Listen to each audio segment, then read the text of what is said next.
Back on SportsCenter with breaking news. A very busy day for Shams Charania. And Shams, we thought it would be mostly team options, player options, free agency. But I understand you have news involving an NBA free agent, but of a more serious sort. What's going on? This is a serious development for one of the NBA's top free agents right now. Sources tell me the U.S. District Attorney's Office is investigating Detroit Pistons guard Malik Beasley on allegations of gambling on NBA games and prop bets. I'm told it was during allegedly the 2023-2024 season. I have a quote from Beasley's attorney, Steve Haney. He said, an investigation is not a charge. Malik is afforded the same right of the presumption of innocence as anyone else under the U.S. Constitution.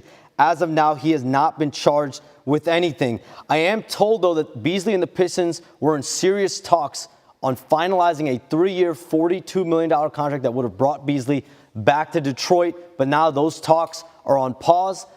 Talks around the league, likely on pause for Malik Beasley as well. And there was an incident back in 2020 for which Beasley did serve some jail time. I know it's not germane that it's related, but you start talking accruals and free agency and off-court risk. Those things come into play. Shams, thanks so much. We'll be back with you as the stories continues to develop. Dennis Jr. and a possibly franchise-altering free agency is ahead for Milwaukee. The Bucks have a decision to make with an injured Damian Lillard and possible free agency exits. Should they restart or recharge? David, how can the Bucks build a contender around Giannis this offseason?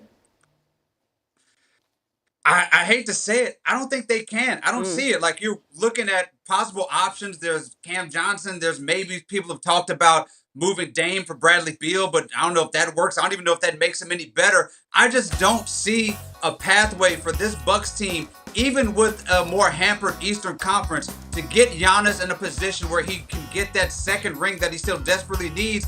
And sadly, it feels like the only option for them is to both move on. I think it works better for both of people in this situation. Giannis gets to go to contender, and Milwaukee gets to start their rebuild at a time when Giannis is at probably the most expensive he will be. He's been there for so long, and he means so much to that city, that organization. But I think for both of them, it may be best to move on sometime this summer. Yeah, so many trade rumors out there about Giannis Antetokounmpo and where he could be next season. And after a week of trades, extensions, and the draft, who won this week? All right, it's not just because I'm back here in the home of lemon pepper. I think the Atlanta Hawks actually won this week. They figured out, they made some incredible moves that made them really prime for the East now and going forward. I like the Newell pick that they got, and I like getting Porzingis. They seem like they're ready to move up in the playoffs, but really the move that we cannot discuss enough that the Hawks did was getting an unprotected first-round pick from the New Orleans Pelicans. Somebody's got to explain what made the Pelicans decide to do this.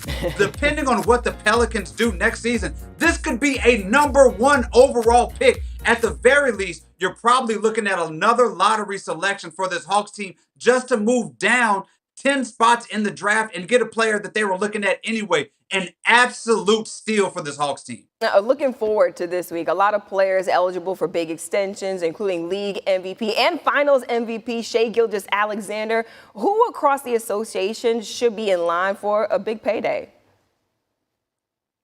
It's got to be Devin Booker in Phoenix.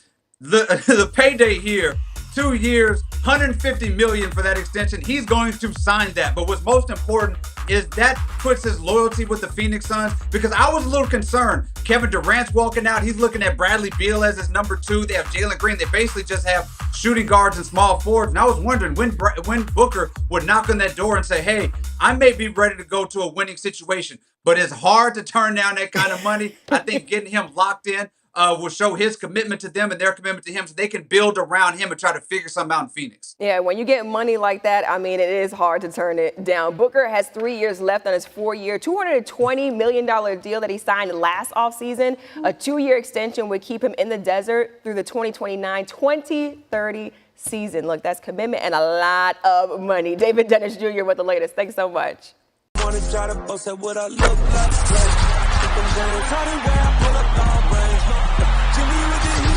fire. It's NBA,